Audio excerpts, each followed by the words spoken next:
Hi, I'm Natalie and this video is my top picks for new releases in November. First film is The Wonder. I've read the book that this film is based on and it's a very slow moving, atmospheric, thrillery kind of drama. And it's set in the past, I'm not sure, like 1800s sort of thing. It's set in this little Irish village and the premise is where this little girl hasn't eaten for 4 months and the village is trying to claim it as some kind of miraculous manna from heaven type situation. But this nurse arrives in the village to try and solve this mystery of how this girl hasn't died after not eating for 4 months. So yeah, it kind of becomes this like feminist sort of piece where, you know, this female nurse is speaking out against these like religious male elders in the village, and it's this unraveling of a mystery. A really, really good book, so I think the film will be awesome, and it stars Florence Pugh, which also helps. Next is Nocebo, and it's a spooky psychological thriller about this woman, and she's got a child, and she's kind of trying to return to work, and she's like this high-flying fashion designer, but there's something psychologically going wrong in her mind, and she's very depressive. And a traditional healer comes to live with her and her family to help uncover, you know, this mysterious illness that this woman is facing. But I think it'll be a really good psychological thriller and maybe a commentary on how becoming a mother or maybe a parent can really mess with your head and change who you are fundamentally. Causeway. I think the whole world loves Jennifer Lawrence, so this probably won't be a hard sell, but when I watched this trailer, by the end of it I was crying and I have no idea why. It's not like it was a super sad trailer with lots of drama in it. It was so simple, but I think the thing that made me upset or emotional was the idea that there's this woman and she's kind of haunted by her experiences of being a soldier. She's returning home and she's trying to adjust or readjust to life as a civilian. I think what touches me, and I think what makes this story potentially quite universal, is that we all go through pretty big changes in our lives, and I think that's what made me kind of emotional when I saw it. It was kind of like, I've moved and I've become a mum, and you know, who am I now in this new identity or this new space? The Estate. This is a comedy film and it looks hilarious. The basic premise is that there's an aunt in the family, she's got no children, she's dying, and she's very, very wealthy, so all of the cousins come crawling out of the woodwork to see who can woo her and get their hands on her wealth when she dies. Soft and Quiet. This film looks stunning. The basic premise is shocking. I don't want to give too much away, but it's about this woman who sets up a small group of like-minded individuals, and we don't really know what the group is about. We don't really know what their purpose is, but it looks like it gets pretty violent and pretty shocking. And I was reading about how the director shot it. It was all filmed over a series of 4 evenings in basically one long take every night. So they kind of rehearsed it like a play and performed it like a play, and then the film is kind of the final product. I think what's going to be good about it is that it has some political commentary and some social commentary, and also commentary on how women can turn super violent to defend what they believe in. Black Panther, Wakanda Forever. I mean, obviously this goes without saying, but if you don't understand the influence that Black Panther has had on society, then I'm going to link an excellent article down below which talks about representation and talks about the impact that Black Panther, the superhero, and, you know, the film franchise has. So I suggest you read it. Spirited is a Christmas musical featuring Ryan and Will Ferrell, so it's going to be a good time, basically guaranteed. The Sun is a kind of companion piece to another film called The Father, and it was written by a playwright, and its, you know, source material is a play, so it's going to be a very insular family drama. And it's about this troubled teenager who moves in with his father, the father's new partner, and their baby. From the trailer, it's a bit hard to see exactly what the son is going through, but it looks like something pretty big that's kind of causing this family to implode.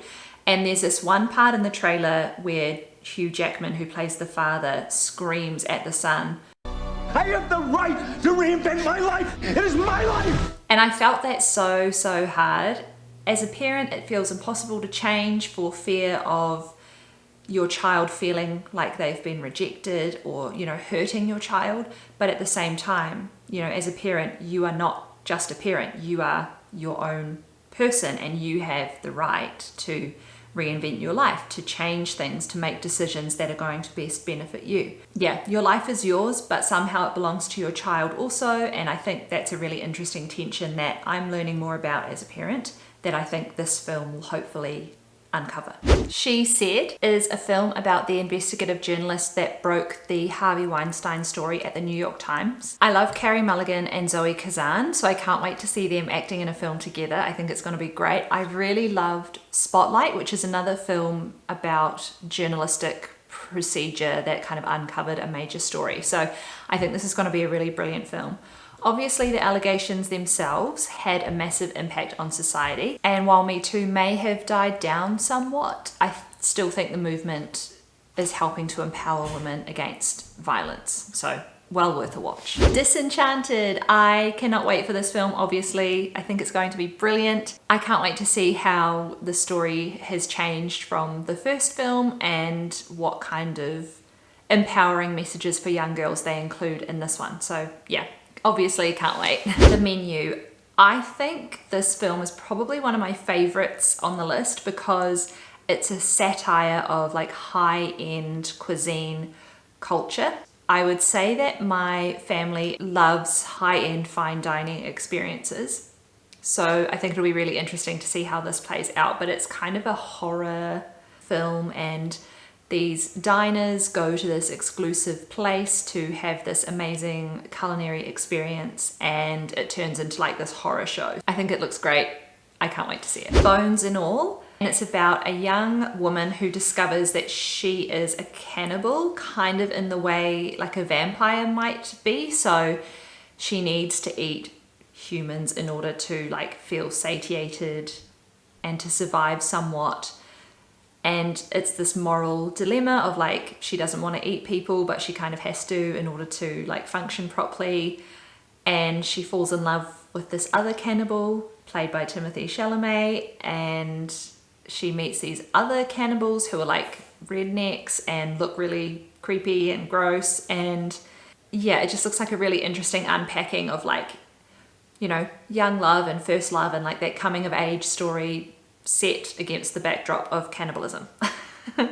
Strange World. This is a Disney animated film, and I love those types because I'm a mum now, so it's a type of film I can watch with my daughter, and that is really important to me. So anything they come out with, basically, I'm going to watch. And it's about this journey of a father and his son, and they go on this adventure to this strange world that's like trying to kill them, and they have to survive and get back home somehow. It looks good. Blood Relatives. Now, I'm not normally one for so many horror films, but this also looks pretty good in the sense that it's about this lone vampire, and he is in this sad little motel room all on his lonesome when he gets a knock at the door, and it's his teenage daughter that he didn't know even existed. And she is also a vampire, or she's half vampire, half human. Her mother's died, and it's this film about them kind of forming a bond and finding things in common that they can relate to each other about. It also looks like it's got a lot of dry humor, and that is right up my alley. Glass Onions (brackets a Knives Out mystery). I really enjoyed Knives Out once I understood what it was, and I think this looks like the same kind of murder mystery type thriller. Detective Benoit is solving another case. It looks fun and looks like something you'd watch with your partner, with your parents. Lastly, there is a documentary called All the Beauty and the Bloodshed. The Sackler family in America are this very incredibly wealthy family who own pharmaceutical companies. So the Sackler family have obviously made mountains of money basically by keeping people addicted to drugs. And Nan Golden is a photographer and activist. Golden responded to the crisis by protesting in front of museums and galleries that received donations from the Sackler family or had the Sackler family name kind of like inscribed like the Louvre in Paris. She protested to remove the Sackler family name and also for these institutions to stop accepting donations from them. What I love about this is that it reminds me that art and artists are often holding up a mirror to society, showing the good, the bad, and the ugly, whether we want to look at it or not. And they challenge convention and they challenge society and they challenge us and push us as, you know, members of our communities to respond to the needs of those around us or to even see the needs of those around us. So I think this will be a really interesting documentary tying together, you know, the incredibly wealthy 1%, the opioid epidemic, and people who are suffering and struggling with life, and kind of how these two things influence each other. If you have any ideas or suggestions for videos that you would like me to take on, please leave them in the comments below. Otherwise, I'll see you in the next one.